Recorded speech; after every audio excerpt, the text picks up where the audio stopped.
Mummy, इतनी भी क्या जल्दी है? मैं अभी शादी नहीं करूँगी। भैया की तरह मेरी भी कुछ जिम्मेदारी है। नेहा बेटा, अब तो शादी के लिए हाँ कर दो। 1 साल हो गया, अब तो तुम्हें नौकरी करते हुए। अब तो शादी हो जानी चाहिए तुम्हारी। वीकेंड पर घर आई बेटी से निधि ने अपने मन की बात रखी। मम्मी, इतनी भी क्या जल्दी है? अभी मुझे नौकरी में पैर तो जमाने दो। नई नई नौकरी है, अभी तो सैलरी भी कुछ खास नहीं है। मैं अपने खर्चे कैसे करूँगी? आप भैया से क्यों नहीं कहती? उनकी नौकरी को तो 2 साल हो गए। वो मुझसे बड़े भी हैं। पहले तो उनकी शादी होनी चाहिए। नेहा ने कहा। अरे, अभी तो उसने कोई सेविंग्स भी नहीं की। अभी उसकी शादी कर दूंगी तो अपनी पत्नी के लिए कैसे गृहस्थी का सामान खरीदेगा? फिर शादी होते ही सामान खरीदेगा तो उसे क्या खिलाएगा और खुद क्या खाएगा? फिर बच्चे हो जाते हैं तो बच्चों के खर्चे शुरू हो जाएंगे। इसलिए अभी कुछ समय अपनी मौज मस्ती के बाद जब कुछ सेविंग्स कर लेगा और अपनी जिम्मेदारियां खुद उठाने लायक हो जाएगा, तभी उसकी शादी करूंगी। निधि ने बेटी को समझाना चाहा। मम्मी, यही बात तो मैं भी आपको समझाना चाह रही हूँ। मुझे तो अभी केवल 1 ही साल हुआ है। फ्रेशर्स वाली सैलरी है अभी।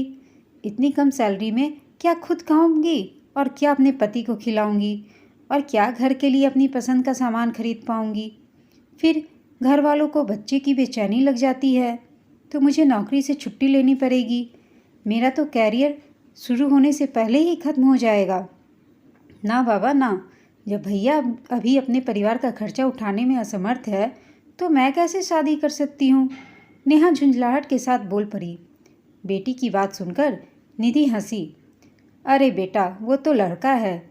लड़कों की तो जिम्मेदारी होती है अपने परिवार की जिम्मेदारी उठाना। तुम तो लड़की हो, तुम्हारी जिम्मेदारी थोड़ी ही ना है परिवार के खर्चे की। तुम्हारा पति तुम्हारी जिम्मेदारी उठाएगा। हमने तुम्हें आत्मनिर्भर बनाने के लिए पढ़ाया लिखाया, परिवार की जिम्मेदारी उठाने के लिए नहीं। मम्मी, ये कैसी बातें कर रही हो आप? कौन से ज़माने की बात कर रही हैं? लड़का लड़की ये फ़र्क क्यों? जब मैंने पढ़ाई की है, नौकरी शुरू की है, तो मेरी भी कुछ जिम्मेदारी हैं। परिवार मेरा होगा तो मेरी भी पसंद होगी, मेरे भी कुछ खर्चे होंगे। वो सब मेरी ही तो जिम्मेदारी होंगे। मम्मी, ये मेरा आखिरी फैसला है। मैं अभी शादी नहीं करूँगी। अपने कैरियर को एक उड़ान दूँगी।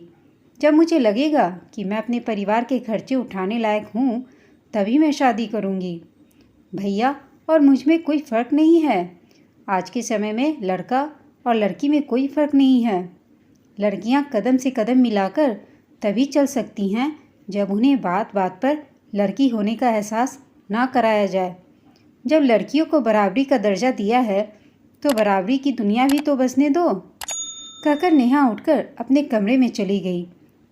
नेहा सही सही कह रही है निधि। सागर और नेहा में कोई फ़र्क नहीं है। तुम उन दोनों को लड़का लड़की के तराजू में मत तोलो। हमने अपनी बेटी को इतना मजबूत बनाया है कि वो किसी भी मामले में लड़के से कम नहीं है। आज के समय में केवल सैलरी ही नहीं और भी बहुत सी जिम्मेदारियां होती हैं जो अकेले लड़की को ही संभालनी पड़ती है। अभी बेटी पर बोझ मत डालो। इतनी देर से चुप बैठे नेहा के पापा केदार जी बोले। निधि भी समझ रही थी कि बेटी की बात सही है। उसे भी पढ़ी लिखी होने के बावजूद जल्दी ही शादी और घर परिवार की जिम्मेदारियों में बांध दिया गया था। चाहते हुए भी कहाँ कुछ कर पाई थी निधि। वही गलती वो अपनी बेटी के साथ दोहरा रही थी। अपनी बेटी को महिला होने का एहसास दिलाकर उसे छोटा और कमज़ोर महसूस करा रही थी। अपनी गलती समझ आते ही निधि खड़ी हुई और रसोई की तरफ चल दी, बेटी के लिए मनपसंद कटलेट और कॉफ़ी बनाने के लिए। दोस्तों, यह कहानी आपको कैसी लगी हमें कमेंट करके बताइएगा। साथ ही कहानी अच्छी लगी हो तो इसे लाइक, शेयर और चैनल को सब्सक्राइब अवश्य कीजिएगा। कहानी सुनने के लिए आप सबका धन्यवाद।